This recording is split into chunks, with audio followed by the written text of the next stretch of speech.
На верхушке строились такие башни сигнальные, чтобы они передавали сигнал.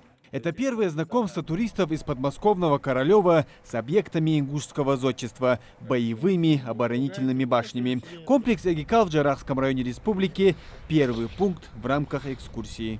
Сейчас эта башня считается полубоевой, то есть на первом этаже хранился скот, со второго этажа начиналось уже жилое помещение, во время осады там защищались и жили местные жители, и перекрытие между первым и вторым этажом там были уже каменные. Это специально для того, чтобы если враг войдет в эту башню снизу, чтобы он не мог его поджечь.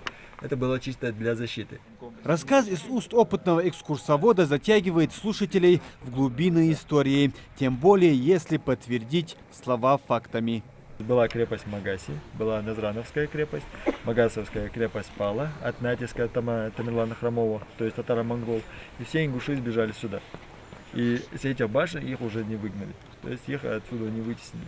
В крепости есть только один вход, один выход. А здесь можно было уже войти, прогуляться, ходить по этим лабиринтам, и свыше с пятой точки, уже с пятого этажа их отстреливали.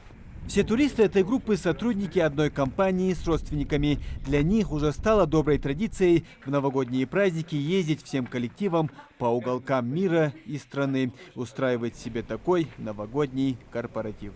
Мы ездили и за границу ранее ездили, там ездили мы и на море, но мне всегда хотелось показать именно своим сотрудникам, а это в основном сотрудники там 25-35 лет, Кавказ, которые, к сожалению, бывали во многих странах Европы, мира, Таиланда, там все такое, но очень слабо знают нашу Россию, в частности, Кавказ. Всего из подмосковного города Королев приехали около 30 туристов. Для многих это первое знакомство с республикой. Эмоций не передать. Потрясающее гостеприимство, очень интересный гид. Хочу выразить благодарность. Да, прямо не можем остановиться. Слушаем и слушаем и слушаем. Потрясающий воздух. Очень хотим, может, еще раз приехать. То есть появилось такое желание. Очень надеемся, да, еще несколько экскурсий у нас впереди. Все самое интересное впереди. Всегда интересно что-то новое посмотреть. Вот здесь эмоций огромное количество. Сергей Артюхов приехал сюда со всей семьей. Пока сын внимательно слушает экскурсовода и открывает для себя все новые страницы истории Ингушетии, супруга Оксана пытается все запечатлеть на камеру мобильного.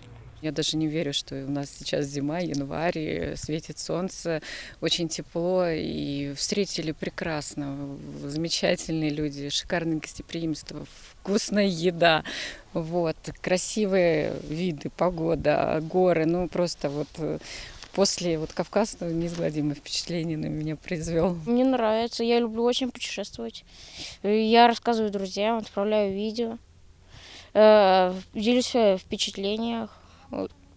Очень люблю путешествовать. Число туристов, посещающих Ингушетию, растет с каждым годом. Природа Джайраха, башенные комплексы, водопады, живописные ущелья и свежий воздух – все это не может оставлять равнодушным. Лучше гор могут быть только, правильно, другие горы. После осмотра Эгикала гости уже направились на территорию башенного комплекса Вовнушки и храма Тхаба-Ерды. А свой новогодний корпоратив, который растянулся почти на неделю, туристы из подмосковного Королева завершат на равнинной части страны башен и легенд. Муслим Ганиев, Хамзат Халухоев, Новости 24.